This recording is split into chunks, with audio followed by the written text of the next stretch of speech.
लेकिन यूनुस के आते ही कट्टरपंथियों का राज बांग्लादेश में बढ़ता चला गया। कट्टरपंथियों ने बांग्लादेश को फूंक डाला है। अब यह भी देखिए कि जिस हादी की मौत के बहाने बांग्लादेश को हिंसा की आग में झोंक दिया गया है, उसमें भी भारत के खिलाफ माहौल बनाने के लिए कहा जा रहा है कि उस्मान हादी की हत्या का मुख्य आरोपी भारत भाग गया है। पूरे देश में जो पॉलिटिक्स चल रही है वो किस दिशा में जा रही है आपको दिख रहा है, लेकिन एक बड़ा सवाल है कि बांग्लादेश किस दिशा में जा रहा है। पाठशाला में अगला चैप्टर, बांग्लादेश में कट्टरपंथियों ने आग लगा दी। मुनीर का प्लान, यूनुस का एक्शन, मोदी का जवाब तैयार है क्या? पर्दे के पीछे से बांग्लादेश को क्यों जला रहा है मुनीर? क्या है असल प्लान? यूनुस मुनीर के अंदर पीएम मोदी का ऐसा खौफ बांग्लादेश में कभी भी शुरू हो जाएगा मिशन दुरंदर क्या?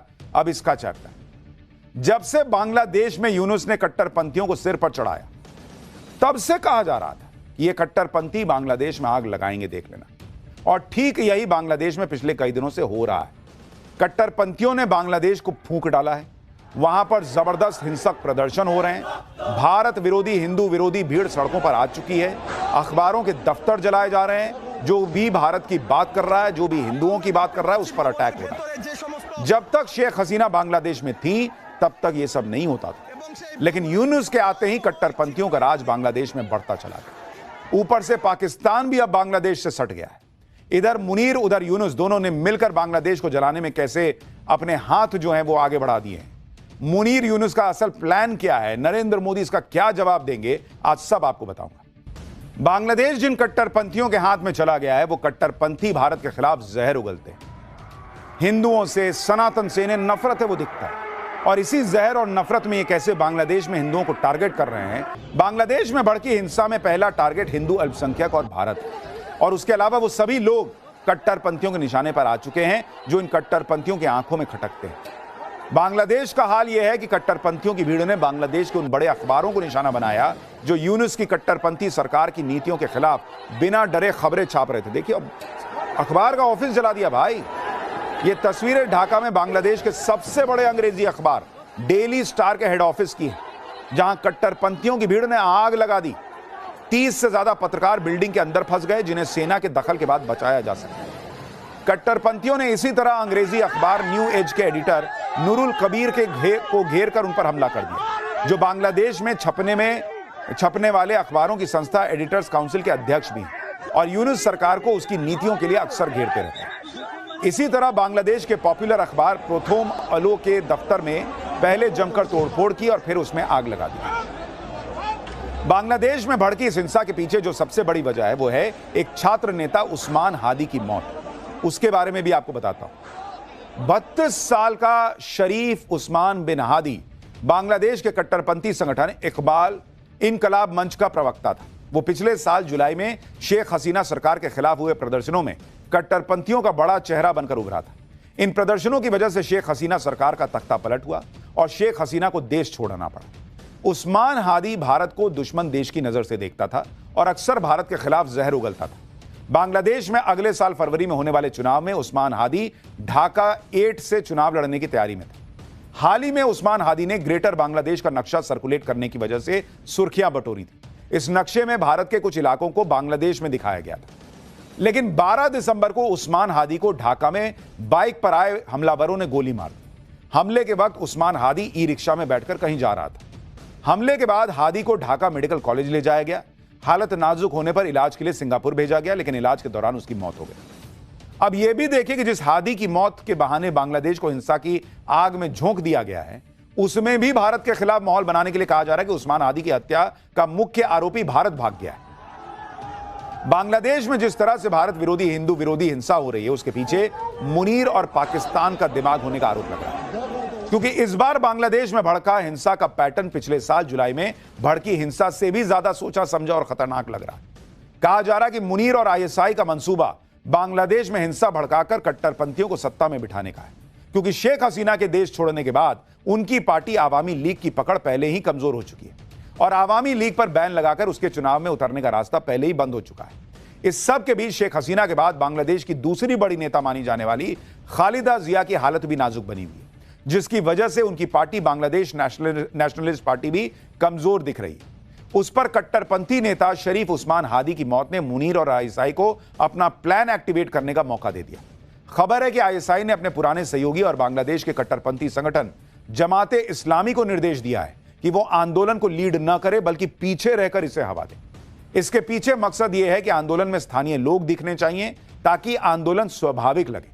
बांग्लादेश में हिंसा को और भड़काने के लिए कई सोशल मीडिया हैंडल पाकिस्तान से ऑपरेट होना शुरू हो चुके हैं। इन प्लेटफॉर्म्स पर बार बार भारत के खिलाफ उकसाने वाली पोस्ट अपलोड की जा रही है। और जिस तरह बांग्लादेश में हिंदू अल्पसंख्यकों और इंडियन हाई कमीशन को निशाना बनाने की कोशिश हो रही है, हिंसा को उस्मान हादी की मौत के बाद छात्रों और युवाओं का गुस्सा बताकर कवर देने की कोशिश हो रही है, उसी को देखते हुए शेख हसीना सरकार में मंत्री रह चुके हबीबुल हसन चौधरी भी मोहम्मद यूनुस के प्लान का हिस्सा बता रहे हैं। शेख हसीना सरकार में मंत्री रह चुके मुहिबुल हसन हिंसा को पहले से तय प्लान इसलिए बता रहे हैं क्योंकि हिंदू अल्पसंख्यकों और यूनुस सरकार की पोल खोलने वाले मीडिया के बाद निशाने पर उनकी पार्टी आवामी लीग। कट्टरपंथियों की भीड़ ने चटगांव में मुहिबुल हसन के घर को भी आग लगा दी। इसी तरह शेख हसीना सरकार में मंत्री रहे हिंदू नेता बीर बहादुर के घर को भी फूंक दिया गया। ढाका में शेख हसीना के पिता और बांग्लादेश के जनक माने जाने वाले शेख मुजीबुर रहमान के घर पर भी कट्टरपंथियों ने तोड़फोड़ और आगजनी की। पिछले साल हुई हिंसा में भी इस घर में तोड़फोड़ हुई थी और इस बार घर के बचे हुए हिस्से को भी तोड़ दिया। तो सवाल यह है कि एक सेकंड के लिए आरोप लगा रहे हो कि भारत ने किया, तो मुजीबुर रहमान और शेख हसीना की पार्टी के लोगों और उनके घरों को क्यों जला रहे हो? सीधा सीधा एजेंडा पाकिस्तान का यह है कि वहां कट्टरपंथियों की जमात बनी रहनी चाहिए। ऐसा ना हो कि इलेक्शन हो और चीजें बदल जाए। बांग्लादेश को भड़काकर भारत के खिलाफ करना यह पाकिस्तान का पुराना प्लान रहा। अब जब यूनुस जैसे कट्टरपंथी बांग्लादेश में आए हुए हैं तो फिर पाकिस्तान के लिए पुराना प्लान एक्टिव करने का अच्छा मौका है। इसलिए आप देखिए कि बांग्लादेश का हाल यह है कि वहां पर सिर्फ अंदर ही प्रदर्शन नहीं हो रहे, भारत के बॉर्डर तक प्रदर्शन हो रहे हैं। बॉर्डर तक मार्च निकाले जा रहे हैं। ये तस्वीरें बांग्लादेश के बेनापोल में भारत के बॉर्डर के पास की हैं, जहां प्रदर्शनकारियों ने मार्च निकाला और इसे लॉन्ग मार्च टू बॉर्डर नाम दिया। इस मार्च में भारत विरोधी नारेबाजी भी हुई। लेकिन बांग्लादेश में जो भी माहौल बनाया जाए, यूनुस और मुनीर जो भी प्लान बना ले, यह बात सबको पता है कि नरेंद्र मोदी अपनी तैयारी किए बैठे, और अगर कुछ भी ऊपर नीचे हुआ तो फिर मुनीर और यूनुस दोनों के लिए अच्छा नहीं होगा। इसलिए आप देखिए कि बांग्लादेश में भारत विरोधी हिंसा पर वहां के अंतरिम सरकार के चीफ एडवाइजर ने तुरंत माफी मांग ली। अंतरिम सरकार के चीफ एडवाइजर ने कहा कि ढाका में कट्टरपंथी भीड़ ने जिस तरह पूरी रात उत्पात मचाया और अखबारों के ऑफिस और कल्चरल सेंटर जलाए, वो शर्मनाक है। आगे मोहम्मद यूनुस के एडवाइजर ने लिखा, काश वो धरती को खोदकर शर्म के मारे खुद को उसमें दफन कर पाते। तो शर्म इतनी आ रही है कि दफन करने की सोच रहे हो तो मोहम्मद यूनुस से बोलो कुर्सी छोड़ दें जब उनसे नहीं संभल रहा है। लेकिन ये सब नाटक भी तो करना है कि भाई बहुत शर्मिंदा है, ताकि दुनिया में ये मैसेज ना जाए कि यूनुस और मुनीर मिलकर करा रहे हैं। बांग्लादेश जानता है कि जिस पाकिस्तान के सहारे वो भारत के खिलाफ उछल रहा है, उस पाकिस्तान की अपनी कोई हैसियत नहीं, ना दुनिया में उसकी कोई इज्जत है। और मैं आपको यह साबित कर देता हूं, मैं अगला चैप्टर आपको दिखाता हूं कि पाकिस्तान की कोई हैसियत नहीं है। भारत को सम्मान, पीएम मोदी को अवार्ड, लेकिन पाकिस्तान को किसने गजब बेइज्जत कर दिया? किस मुस्लिम देश ने? मुस्लिम ब्रदरहुड भी काम ना आया। भिखारी पाकिस्तान को मुस्लिम देश ने ही कैसे औकात बता दी है, अब आपको दिखाता हूं। नरेंद्र मोदी दुनिया में भारत का जो डंका बजा रहे हैं वो दुनिया तो देख ही रही है। मुस्लिम देशों में नरेंद्र मोदी का ऐसा सम्मान हो रहा है जो सम्मान पाकिस्तान सपने में भी सोचे अगर तो हड़बड़ा के उठ जाए कि अरे इतना सम्मान हमको कोई कैसे दे सकता है। पाकिस्तान जिन मुस्लिम देशों के नाम पर उछलता है वो मुस्लिम देश खुद उसको कैसे गजब बेइज्जत कर रहे हैं, आज आपको देखना चाहिए। पाकिस्तान की ऐसी गजब बेइज्जती हो रही है बॉस कि मुनीर और शहबाज मुंह दिखाने लायक नहीं है। लेकिन भाई ये लोग भी कम बेशरम थोड़े हैं, फिर मुंह दिखाएंगे ही दिखाएंगे।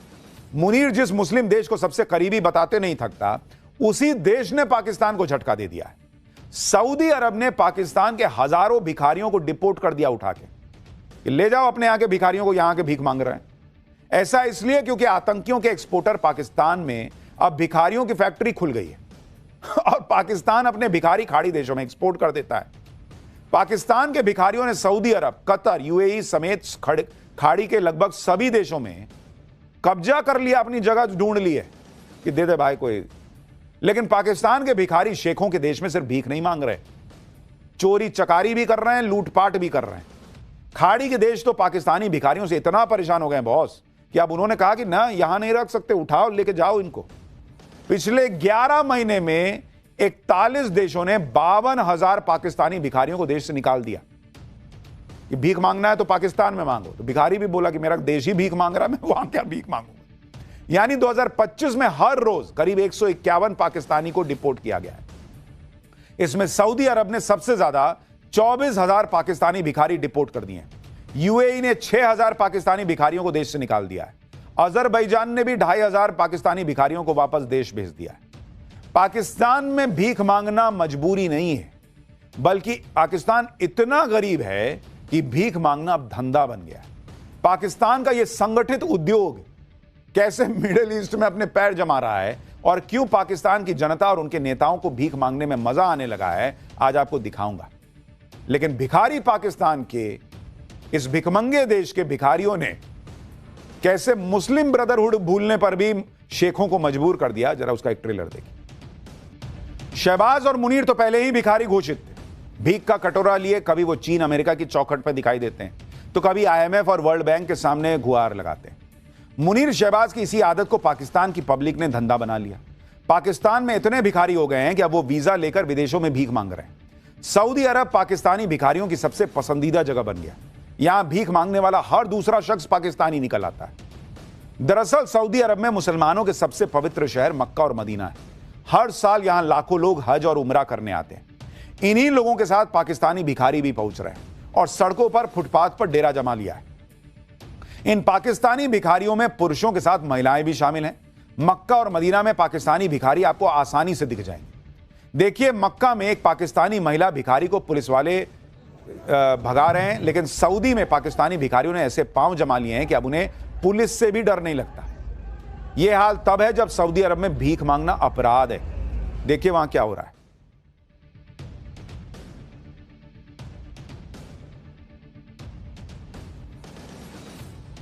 अब सऊदी अरब ने पाकिस्तानी भिखारियों से निपटने के लिए उन्हें डिपोर्ट करना शुरू कर दिया है।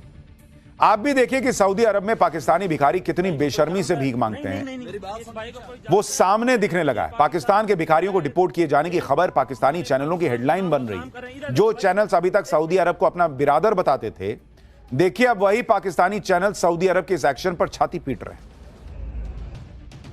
पाकिस्तान में भीख मांगना इतना ऑर्गेनाइज्ड धंधा बन गया है कि अब ये लोग ग्रुप बनाकर विदेश जाते हैं। इन लोगों का काम ही भीख मांगना है। आप देखिए कि भारत के इंजीनियर, डॉक्टर, प्रोफेशनल्स वीजा लेकर विदेश में लाखों डॉलर के पैकेज पे नौकरी करने आते हैं। पाकिस्तान के भिखारी वीजा लेकर भीख मांगने जाते हैं। भाई, सऊदी अरब सरकार ने पाकिस्तान को चेतावनी दी है कि भाई तुम भिखारियों को भेजना बंद करो। उधर यूएई ने भी ज्यादातर पाकिस्तानी नागरिकों पर वीजा प्रतिबंध लगा दिया है, जिसके बाद पाकिस्तान में 66,154 भिखारियों को एयरपोर्ट पर पकड़ लिया गया। ये वो पाकिस्तानी भिखारी थे जो अलग अलग देशों में भीख मांगने जा रहे थे।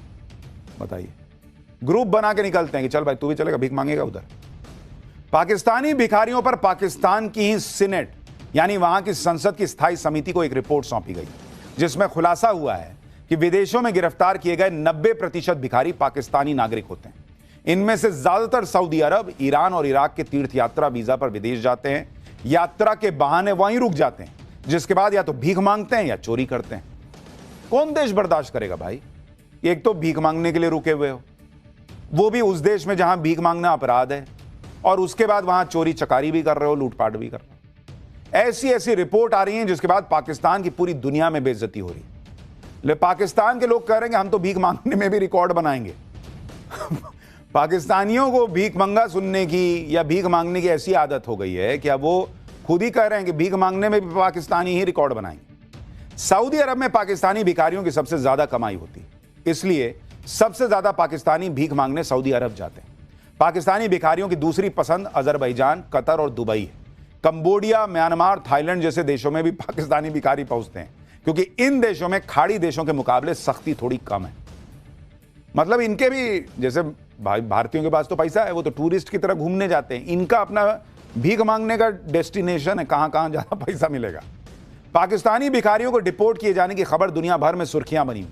ऐसी बेइज्जती हो रही है कि पाकिस्तान की जनता को दुनिया भर में भिखारी कहा जा रहा है, ताने मारे जा रहे हैं।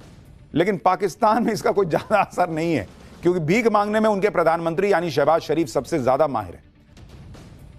भाई, जिस देश का प्रधानमंत्री मान रहा हो कि वो जहां जाता है लोग कहते हैं ये मांगने आया होगा, ये आया होगा मांगने आया होगा, उस देश के आम लोग अगर भीख मांगने के लिए दूसरे देशों में जा रहे हैं तो इसमें क्या आश्चर्य की बात है। और ऐसा देश है कि इतनी बेइज्जती के बाद भी सुधरता नहीं। पाकिस्तान के रक्षा मंत्री ख्वाजा मोहम्मद आसिफ ने इस साल अप्रैल में मिडिल ईस्ट देशों में रह रहे पाकिस्तानी भिखारियों से जुड़ा एक डेटा शेयर किया था। ख्वाजा आसिफ ने कहा था कि अकेले सऊदी अरब में कम से कम 4,700 पाकिस्तानी भिखारियों को डिपोर्ट किया है। यह भी बताया था कि पाकिस्तान में लगभग 2 करोड़ 20 लाख भिखारी हैं।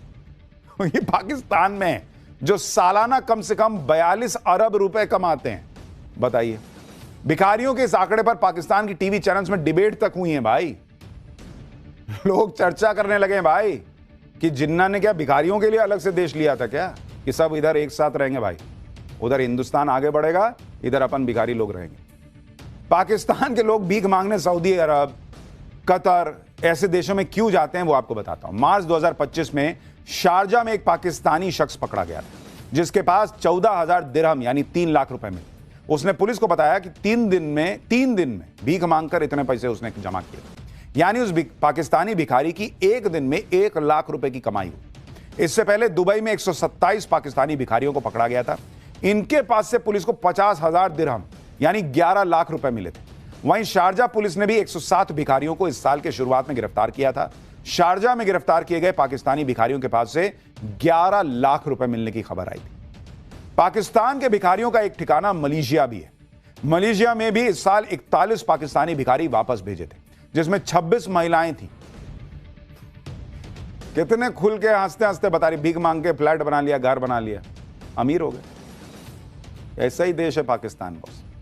खैर, पाठशाला में अब अगली क्लास जिसमें आपको दिखाऊंगा जिस सीक्रेट फाइल के खुलने पर इंडी गठबंधन गिरा रहा था पीएम मोदी की सरकार, वो आज सामने आई तो उसमें क्या निकला। बड़े बड़े फंस गए, ट्रंप पर मंडरा रहा महासंकट, सीक्रेट फाइल और उसकी वो तस्वीरें जिसने दुनिया में आग लगा दी है। अब इसका चैप्टर।